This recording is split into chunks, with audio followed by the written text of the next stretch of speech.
नमस्कार, super prime time में आप सभी का स्वागत है। रात 8 बज चुके हैं और मैं हूं विपिन चौबे। इस वक्त मैं मौजूद हूं बेल्जियम की राजधानी ब्रसेल्स में। वही ब्रसेल्स जहां पर कल नेटो की एक बैठक होने वाली है और यह बैठक रूस यूक्रेन युद्ध के लिहाज से बेहद अहम है। इस बैठक पर पूरी दुनिया की निगाहें हैं। इस बैठक से जुड़ी हुई एक एक बारीकी, एक एक जानकारी आप तक पहुंचाएंगे और मेरे साथ स्टूडियो में मेरे सहयोगी गौरव अग्रवाल भी मौजूद रहेंगे। बुलेटिन की शुरुआत हम ब्रसेल्स से करते हैं और ब्रसेल्स इसलिए खास है क्योंकि कल यहां पर रूस यूक्रेन युद्ध को लेकर दुनिया की सबसे बड़ी बैठक होने जा रही है। रशिया और यूक्रेन युद्ध इस वक्त हाहाकारी दौर में पहुंच चुका है क्योंकि ये युद्ध कभी भी इस युद्ध में न्यूक्लियर अटैक का खतरा बरकरार है और न्यूक्लियर अटैक हो सकता है।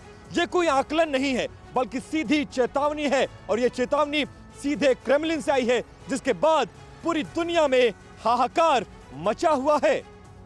बिल्कुल, तो पूरी दुनिया में इस चेतावनी के बाद हाहाकार मचा हुआ है। जैसा कि मेरे सहयोगी विपिन आपको इस वक्त नेटो हेडक्वार्टर से बता रहे हैं, मॉस्को ने तो यहां तक ऐलान कर दिया है कि अगर रूस के अस्तित्व पर संकट के बादल मंडराए तो पुतिन की फोर्स न्यूक्लियर हमले से भी पीछे नहीं हटेगी। तो क्या अब इस दुनिया में एक बहुत बड़े न्यूक्लियर अटैक का खतरा मंडरा रहा है? क्या दुनिया एक न्यूक्लियर वॉर के मुहाने पर खड़ी हुई है? और सवाल यह है कि आखिर अस्तित्व की स्थिति है क्या?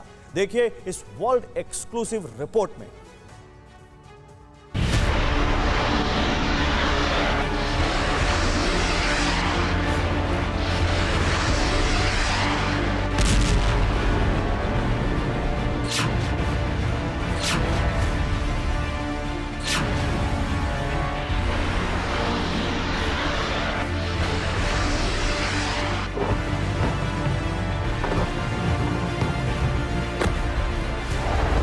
ये तो सिर्फ ट्रेलर है। विध्वंसक बारूद, आसमान से बरसते शोले।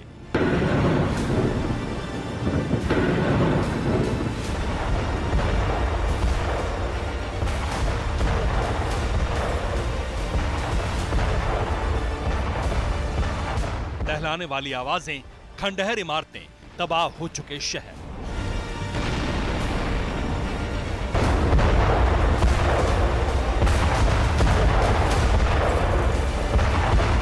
रूस यूक्रेन युद्ध के नतीजों से इनका ताल्लुक तो सिर्फ रणनीतिक सीमा के दायरे में संकुचित है। अभी असली विनाश तो बाकी है। अभी असली विध्वंस, शोले, आधुनिक इमारतों का पूरी तरह से ध्वस्त होना और यूक्रेन के अस्तित्व का खात्मा होना बाकी है।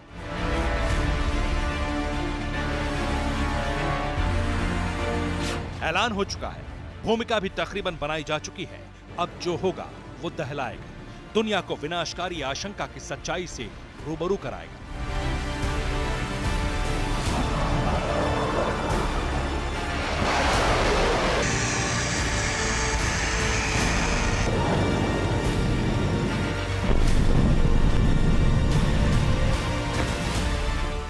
तैयारी पूरी है। क्रेमलिन से मिली मंजूरी। संकट से घिरा रूस छेड़ेगा न्यूक्लियर वॉर।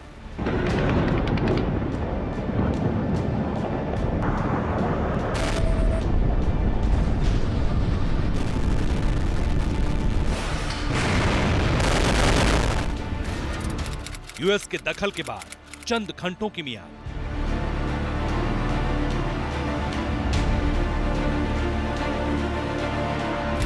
तेईस मार्च 2022 एटमी हमले का ऐलान।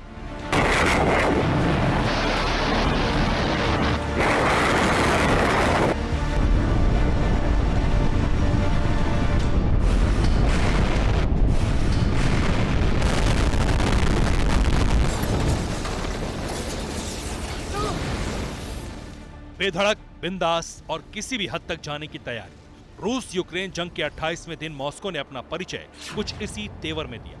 जीत और हार तय होने से पहले ही क्रेमलिन ने अपना सबसे अहम फैसला सुना दिया और इस फैसले ने पूरी दुनिया को जो संकेत दिए वो साफ है कि रशियन प्रेसिडेंट पुतिन के दिमाग का तापमान बहुत ज्यादा बढ़ चुका है। लेकिन सवाल यह है, अचानक ऐसा क्या हुआ जो पुतिन का पारा चढ़ गया और वो कौन से हालात हैं जिसमें रूस आक्रामक अंदाज में विश्व शांति को भंग कर सकता है, न्यूक्लियर बम फोड़ सकता है।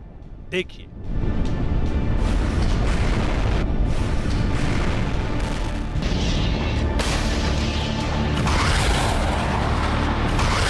यूक्रेन पर जारी धमाके, 27वें दिन से बढ़ी और ज्यादा आक्रामकता और रूस के राष्ट्रपति भवन के प्रवक्ता का ये बयान मौजूदा दौर में बिल्कुल सामान्य नहीं है। दुनिया की आशंका को साक्षात मूर्त रूप देने की पुष्टि रूस ने कर दी है। दावा है अगर रूस के अस्तित्व पर खतरा मंडराया तो रूस की सेना कभी भी परमाणु हमला कर सकती है।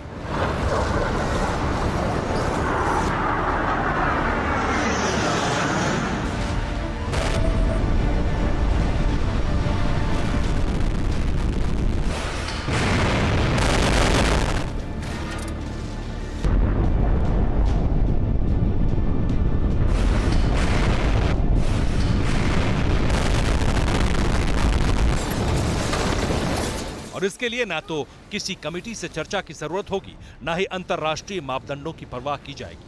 आखिर रूस के अस्तित्व पर मंडरा रहे संकट के हालात क्या होंगे, ये भी हम आपको बताएंगे, लेकिन पहले इस चेतावनी की वजह जानिए।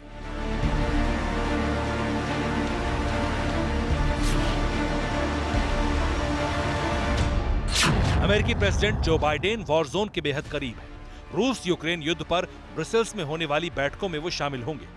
नेटो सदस्यों के साथ जंग में एंट्री पर अहम फैसला भी लेंगे। इसके अलावा बाइडेन पोलैंड की सुरक्षा की तैयारी भी देखने वाले हैं और मुमकिन है कि जंग के बीच बाइडेन यूक्रेन की सरप्राइज विजिट भी करें। यानी सीधे तौर पर रूस को जंग के बीच एक बड़ी चेतावनी मिलने वाली है। अगर नेटो, G7 और यूरोपियन यूनियन के राष्ट्राध्यक्षों के साथ होने वाली बैठक में रूस के खिलाफ जंग के मैदान में उतरने का फैसला होता है या फिर यूक्रेन में शांति सेना के नाम पर रूस के खिलाफ फोर्स उतारने की सहमति बनती है, तो रूस के लिए हालात अब तक की स्थिति में सबसे ज्यादा चुनौतीपूर्ण होंगे।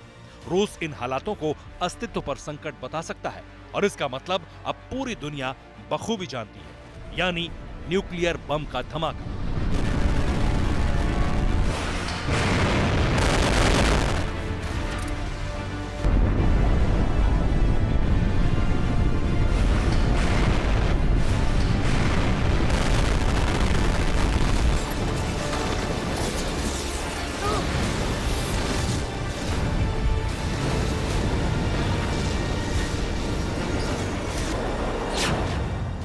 अब सवाल यह है, आखिर रूसी अवधारणा के मुताबिक वो स्थितियां कौन कौन सी हैं जिसमें रशियन न्यूक्लियर फोर्स सीधे महाविनाश के हथियार यानी न्यूक्लियर बम को यूक्रेन और दुनिया के खिलाफ इस्तेमाल कर सकती है। समझिए।